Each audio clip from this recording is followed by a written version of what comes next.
नमस्कार, देशवा न्यूज देख रहे हैं आप और मैं हूं राकेश कुमार। देखिए, हमारे साथ एक बार फिर से देशवा न्यूज के ग्रुप एडिटर अमित झा जी मौजूद हैं, जो बिहार की राजनीति को काफी करीब से समझते हैं और हम इनसे समझने की कोशिश करते हैं कि बिहार की राजनीति में चल क्या रहा है और क्या कुछ होने वाला है। देखिए, बिहार की राजनीति में 14 जनवरी मतलब दही चूड़ा, मकर संक्रांति की हम बात कर रहे हैं। दही चूड़ा बहुत मैटर रखता है और लालू प्रसाद यादव के दही चूड़ा भोज के बाद अब चर्चा चिराग पासवान के दही चूड़ा भोज की हो रही है, जहां तमाम राजनीतिक दल के नेता मौजूद रहे कल दही चूड़ा भोज में। वहीं उसके बाद कल रात में एक गुप्त मीटिंग हुई है चिराग पासवान की, जिसमें शामिल हुए हैं जीतन राम मांझी, उपेंद्र कुशवाहा, तीनों साथ में बैठकर बातचीत किए और साथ में डिनर भी किया है। क्या मायने हैं इसके, वो हम समझने के लिए अभी अमित सर के साथ बैठे हैं। सर, रात में मीटिंग हुई है, काफी गुप्त रही, किसी को पता तक नहीं चला, लेकिन सुबह में खबरों का बाजार गर्म हो गया। क्या कहेंगे? नहीं, जाहिर सी बात है, जिस तरह से मीटिंग को गुप्त रखा गया और जिस तरह से मीटिंग हुई है, इसको आप हल्के और सामान्य तरीके से नहीं देख सकते हैं, क्योंकि चिराग पासवान से दिन में भी जीतन राम मांझी मिले थे, उपेंद्र कुशवाहा मिले थे, सम्राट चौधरी गए थे, पप्पू यादव तक गए थे। जी, बिल्कुल। तो चलिए, वो मकर संक्रांति का भोज था जो चिराग पासवान ने पटना में दिया था। वहां पर उनकी मां रीना पासवान भी नजर आई थी, कई सियासी दिग्गज नजर आए थे। लेकिन रात में जो मीटिंग हुई है, रात में कोई बीजेपी का नेता साथ में मौजूद नहीं था। रात में कौन मौजूद था, और वो भी किसके यहाँ मौजूद था? चिराग पासवान के यहाँ मौजूद था। साथ में रीना पासवान भी वहां भी मौजूद थी। देखिए, रीना पासवान जिस तरह से एक्टिव नजर आ रही हैं, और देखिए हाजीपुर में जो सभा हुई है, और मैंने कहा था कि यहां से उन्होंने प्रोजेक्ट कर दिया है रीना पासवान को, और रीना पासवान ने हालांकि ये बयान दिया है कि जो भी हो, चिराग हाजीपुर सीट नहीं छोड़ेंगे। तो अब देखिए, सियासी गणित को समझिए कि जीतन राम मांझी और चिराग पासवान दोनों एक ही जात के राजनीति करते हैं। हालांकि चिराग पासवान तो कहते हैं बिहार फर्स्ट, बिहारी फर्स्ट। जात और धर्म से वो अपने आप को ऊपर दिखलाते हैं और कहते हैं कि हम बिहार फर्स्ट और बिहारी फर्स्ट की राजनीति करते हैं। लेकिन वोट बैंक तो एक ही है। बिल्कुल। और इसलिए जीतन राम मांझी कहीं ना कहीं चिराग पासवान के कद को ऊपर एनडीए के अंदर नहीं देखना चाहते थे। ये पुरानी बात है। हालांकि जिस तरह से चिराग पासवान सम्मान देते नजर आ रहे हैं, दिन में भी पैर छूकर प्रणाम किया, और वो चिराग पासवान की आदत भी रही है कि अपने से चाहे पक्ष का नेता हो या विपक्ष का नेता हो, चिराग पासवान हमेशा वो इज्जत और सम्मान देते हैं। चाहे आपने लालू प्रसाद यादव को देखा, राबड़ी देवी को देखा, नीतीश कुमार से जो राजनीतिक करवाहट है, जब नीतीश कुमार से भी मिलते हैं तो पैर छू के प्रणाम करते हैं। तो जीतन राम मांझी का पैर छुआ, गिले शिकवे दूर किए, उपेंद्र कुशवाहा को इज्जत प्रतिष्ठा दी। बिल्कुल। अब देखिए, इन तीन नेताओं का मिलना और इसके राजनीतिक मायने कई हैं जो हम निकाल सकते हैं। क्या ये तीन नेता मिलकर बीजेपी को सीधा ये संदेश देना चाहते हैं कि बीजेपी की मनमानी बिहार में नहीं चलेगी और आपको तमाम वो इज्जत अपने सहयोगियों को देनी पड़ेगी जिसके वो हकदार हैं? बिल्कुल। ये नहीं कि बीजेपी ने इतना सीट अपने पाले में रख दिया और इतनी सीटें आपको पकड़ा दी। तो इन तीन नेताओं की मीटिंग, इन तीन नेताओं की बॉन्डिंग, उसके बाद गुप्त मीटिंग को चिराग पासवान ने जिस तरह से तस्वीरें साझा की हैं, तो ये क्लियर मैसेज है बीजेपी को कि बिहार के अंदर आपकी मनमानी नहीं चलेगी। दूसरी बात, आपको लगता है कि तीन बड़े नेता जब एक साथ बैठे हों डिनर पे, तो वहां पे ये बात नहीं हुई होगी कि अगर नीतीश की किसी भी कीमत पर वापसी होती है तो आप हमारा रुख क्या होना चाहिए? क्योंकि एक चर्चा तो है कि नीतीश बीजेपी एनडीए में वापसी कर सकते हैं। सब कुछ सामान्य हालात महागठबंधन में ठीक नहीं चल रहे हैं। हालांकि इनकार नीतीश जेडीयू की ओर से भी किया जा रहा है, आरजेडी की ओर से भी किया जा रहा है, और बीजेपी तो कह रही है कि हमने दरवाजे और खिड़कियां सारे बंद कर रखे हैं। लेकिन मैंने पहले भी कहा था कि इन बंद खिड़कियों और दरवाजों को कैसे खोला जाता है, इसकी चाबी नीतीश कुमार के पास। बिल्कुल। तो एक चर्चा है। तो इस बात पे जरूर चर्चा हुई होगी कि अगर नीतीश वापसी करते हैं तो हमें एनडीए में ही रहना है या फिर रुख चेंज करना है या बीजेपी पे दबाव बनाना है कि किसी भी कीमत पे नीतीश की। और चिराग की राजनीति तो एंटी नीतीश रही है, एंटी नीतीश रही है। जी।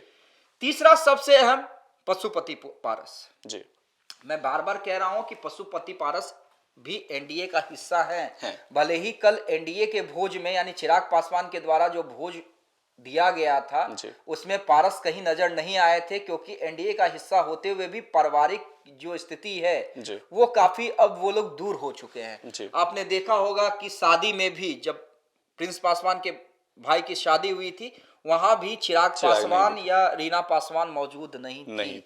तो अब पारिवारिक दूरियां काफी बढ़ गई हैं और चिराग पासवान किसी भी कीमत पर पशुपति पारस से समझौता करने के मूड में नहीं है। चिराग पासवान यहां तक चाहते हैं कि जो भी सीटें पशुपति पारस के पास है, चाहे हाजीपुर, समस्तीपुर, नवादा, जहां पर सूरजभान सिंह के भाई हैं, वहां पर वो चुनाव लड़े। तो इस पर भी गणित बन सकता है, इस पे भी चर्चा हुई होगी कि अगर हम लोग एक साथ हैं तो बीजेपी पर दबाव बना सकते हैं अपने फेवरेट सीट के लिए। उपेंद्र कुशवाहा की भी कुछ अपनी चाहत है, उन्हें भी लगा होगा कि हम अगर अकेले हो गए तो शायद बीजेपी हमें इग्नोर कर दे या एक सीट या 2 सीट थमा दे जहां पर हम नहीं लड़ना चाहते हैं। लेकिन अगर ये 3 नेता एक हो जाते हैं तो किसी भी एंगल पर बीजेपी को झुका सकते हैं। बैकअप तैयार कर रहे हैं क्या? बिल्कुल बैकअप तैयारी है, बिल्कुल बैकअप की तैयारी है। और देखिए राकेश, इस पे हम कोशिश करते हैं कि एलजेपी के सीनियर नेता से एक बार उनका पक्ष भी ले लें कि आखिर इस गुप्त मीटिंग के बारे में क्या। बिल्कुल जानना जरूरी है, क्योंकि देखिए ये मीटिंग जो है वो गुप्त रखी गई थी और अभी चिराग पासवान ने उसे साझा किया है। रात में मीटिंग हुई थी, तीनों नेताओं ने मुलाकात की और बिल्कुल इस पर राजनीतिक चर्चा हुई होगी और उसी बात को लेकर हम अभी चर्चा के लिए आए हैं। अमित झा सर ने बताया कि क्या कुछ इसके मायने निकल सकते हैं। अभी कोशिश रहेगी कि एलजेपी के नेताओं से बातचीत हो सके हमारी और जाने कि क्या मायने हैं इसके। देखिए हमारे साथ राजू तिवारी जी जुड़ गए हैं, चिराग पासवान के सबसे करीबी नेताओं में से एक।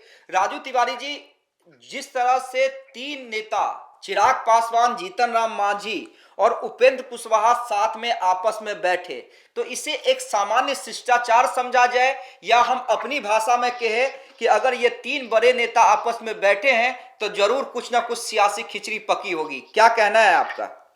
देखिए, आप अपनी भाषा में तो बता ही दिए कि आपकी भाषा में सियासी खिचड़ी, लेकिन मैं बताना चाहता हूँ उस दिन सुबह भी हम लोग बैठे थे, भारतीय जनता पार्टी के घटक दल के एनडीए सभी नेता महत्वपूर्ण, और सब लोग उस दिन में हमारे यहाँ चूड़ाई का कार्यक्रम था, उस दिन आए हुए थे और निश्चित रूप से दिल्ली गए थे तो एक बैठक मतलब एक टेबल पर खाने का ये बात हुई और इसमें इसका सियासी मतलब निकालना कहीं से ठीक नहीं है। लेकिन ये तो सत्य है कि तीनों एनडीए के घटक दल के बड़े नेता हैं, ये लोग बैठे होंगे और अपनी राजनीतिक बातें भी हुई होंगी, ऐसा मैं नकार नहीं सकता हूँ, लेकिन ये सामान्य प्रक्रिया है एनडीए के नेताओं की। मान लीजिए नहीं राजू तिवारी जी, अगर मेरी भाषा में कहे, मैं जो कयास लगा रहा हूं उसमें 2 मेरी समझ में बात आ रही है कि एक तो बीजेपी पे ये दबाव बनाना कि आप किसी भी कीमत पे यहाँ पे क्षत्रिय छत्रप को इग्नोर नहीं कर सकते हैं।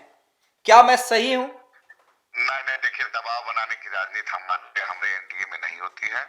एनडीए का एक मात्र नेता नरेंद्र भाई मोदी जी हैं और हम लोग किसी प्रकार का दबाव बनाने का अवसर है। सब लोग खुश हैं, सबसे सम्मानजनक तरीके से बात हो रही है एनडीए के सभी नेताओं के आपस में और लगातार बातों का सिलसिला चल रहा है, इसलिए इसको दबाव से नहीं मतलब रखा जाए। हम लोग दिल से, सिद्धांत से, सब चीज से एक जुड़े हुए हैं। इसका प्रतिफल आने वाले चुनाव में मिलेगा। हम लोग का किसी प्रकार का सीट और इसका कोई विवाद नहीं है। सब बातें पहले हमको लगता है हो चुकी है, थोड़ी बहुत बाकी होंगी। बड़े नेता हमारे बैठे सब लोग और इसका हो जाएगा समाधान। अगर इसी बीच नीतीश जी की एंट्री हो जाती है तब आप लोग क्या करेंगे? अब कल क्या होगा नहीं होगा कल के ऊपर नहीं हम बोल सकते हैं। अब मान लीजिए कल आसमान गिर कर नीचे आ जाएगा, क्या होगा इस पे नहीं। कल क्या होगा, कल कुछ भी हो सकता है। राजनीति में ऐसा हम नहीं बोल सकते हैं, लेकिन अभी सब कुछ ठीक है और अब कल की बातों पे हम बात नहीं करते हैं। जब कल ऐसा आएगा तो फिर हम लोग बात करेंगे। अच्छा चलिए, एक आखिरी सवाल आपने कहा कि एनडीए के तमाम घटक दल आपस में बैठे, एक नेता मिसिंग दिखे। कौन नेता मिसिंग दिखे? हाँ, पशुपति कुमार पारस। क्या आप लोग उन्हें एनडीए का हिस्सा नहीं मानकर चल रहे हैं? हम कौन होते हैं मानने वाले, नहीं मानने वाले? हाँ। देखिए, हम एकदम मानते हैं उनको एनडीए का, ऐसा नहीं है। मान लीजिए एनडीए में महामंत्री हैं भारत सरकार के, मंत्री हैं, ये बात दूसरी है कि उनका क्या संगठन है, क्या उनका जनाधार है, वो दूसरा विषय है। लेकिन हम क्यों नहीं मानेंगे? मान लीजिए एनडीए में मंत्री हैं, एनडीए में तो है ही है, कहाँ कह रहे हैं नहीं है। हम देखिए, एनडीए हम लोग गठबंधन धर्म की मर्यादा में बोलते हैं, ऐसा कोई शब्द नहीं बोलेंगे जो मर्यादा के खिलाफ हो। हमारी पार्टी पूरी तरह से जो गठबंधन धर्म की मर्यादा है उसको पूरा फॉलो करती है और मर्यादा के अनुरूप ही अपने बयान देना चाहती है। हाजीपुर में जिस तरह की सभा हुई, चलिए एक मेरा ये आखिरी सवाल है, हाजीपुर में जितनी बड़ी आप लोग ने सभा की, वहां पर रीना पासवान भी काफी एक्टिव दिखी हैं, और जिस तरह से चिराग पासवान ने अपनी मां को प्रोजेक्ट किया है, तो अब क्या ये बात मान लिया जाए कि या तो चिराग पासवान दोनों जगह से, जमुई और हाजीपुर दोनों जगह से चुनाव लड़ेंगे, या अगर सिर्फ जमुई से चुनाव लड़ते हैं तो हाजीपुर से रीना पासवान चुनाव लड़ने जा रही हैं? देखिए, हमारे संस्थापक आदरणीय रामविलास पासवान जी के समय से ही हम लोग की माता रीना पासवान जी हमेशा जाती है उनके कार्यक्रम में। ये कोई नई बात नहीं है। और हमारे संस्थापक के नहीं रहने के बाद हमारे नेता की मतलब माँ है, वो गार्जियन है, और लगातार उनका भी हाजीपुर से रिश्ता रहा है। लगातार वो हमारे संस्थापक के साथ आया जाया करती थी। ये तो सभा हुआ और घरेलू कार्यक्रमों में वो जाती आती थी। तो इसको मान लीजिए कार्यक्रम बड़ा हुआ, बहुत शानदार हुआ, ऐतिहासिक हुआ। उसे श्रापित कहने जाने वाले जो ग्राउंड है उसको हम लोगों ने पूरा भर कर दिया। पूरा हाजीपुर उस दिन चिराग पासवान जी के चाहने वाले और उनको स्वतः स्फूर्त जो पूरे वैशाली से लोग आए थे, हम उनका अभिनंदन करते हैं। और ये कार्यक्रम अपने आप में एक संदेश देता है कि रामविलास पासवान जी का जो रिश्ता है वैशाली जिले से हाजीपुर लोकसभा से, वो रिश्ता को निश्चित रूप से चिराग पासवान जी कायम रखे हुए हैं। और घर घर से जो अटूट रिश्ता, अटूट प्रेम है, उसको सफल रहे हैं चिराग पासवान जी उस रिश्ते को आगे लेकर चलने में। चलिए, बहुत बहुत धन्यवाद राजू तिवारी जी हमसे बात करने के लिए। तो देखिए, हमारे साथ राजू तिवारी थे। राकेश, आप भी बात सुन रहे होंगे, और कोई नेता ये भी कहता भी नहीं कि हम इसलिए बैठे थे कि हम दबाव की राजनीति करने जा रहे हैं। बिल्कुल। लेकिन कमोबेश यही पिक्चर है जो मैं आपको बता रहा हूं, और इसलिए इस मीटिंग को सामान्य नहीं समझना चाहिए। बिल्कुल सामान्य नहीं समझना चाहिए। और देखिए, एक और तस्वीर कल के दही चूड़ा भोज में देखने को मिला, जो कि पप्पू यादव वहां पर मौजूद रहे और बगल में सम्राट चौधरी बैठे हुए थे, उनके बगल में विजय सिन्हा थे, उनके बगल में चिराग पासवान थे। पप्पू यादव मगन थे, दही चूड़ा खा रहे थे। ये नॉर्मल हम कह सकते हैं, लेकिन पप्पू यादव लालू यादव के दही चूड़ा कार्यक्रम में नहीं दिखे और चिराग पासवान वाले में दिखे। क्या कहना चाहिए? नहीं, देखिए, चिराग ने बुलाया, पप्पू यादव गए, और उन्होंने सियासी मैसेज भी दिया, और सियासी मैसेज सीधे सीधे था कि दरवाजे खुले हुए हैं जी। दरवाजे ऑप्शन उन्होंने खोल कर रखे हैं, वो किसी के पास हाथ नहीं फैलाएंगे। पूर्णिया से अगर उन्होंने कहा है कि वो चुनाव लड़ेंगे तो लड़ेंगे, किसी पार्टी का विलय भी नहीं करने जा रहे हैं वो किसी के दबाव में। हाँ, उसके बाद जो ऑफर लेके आए उस पर आगे बातचीत होगी। बिल्कुल। देखिए, हम समझने की कोशिश कर रहे थे कि चिराग पासवान ने जो गुप्त मीटिंग की है दिल्ली में अपने आवास पर, साथ में मौजूद थे उनके उपेंद्र कुशवाहा और जीतन राम मांझी, जो कि पूर्व मुख्यमंत्री रह चुके हैं। और इस मुलाकात को नॉर्मल नहीं माना जाए, क्योंकि इसके कई मायने निकल रहे हैं, और जो कि हमारे ग्रुप एडिटर अमित झा जी ने आपको बताया। अब क्या कुछ होने वाला है, क्या कुछ होता है, वो देखने वाली बात होगी। फिलहाल इस खबर में इतना ही। अन्य खबरों के लिए देखते रहिए आप देशवा न्यूज। धन्यवाद।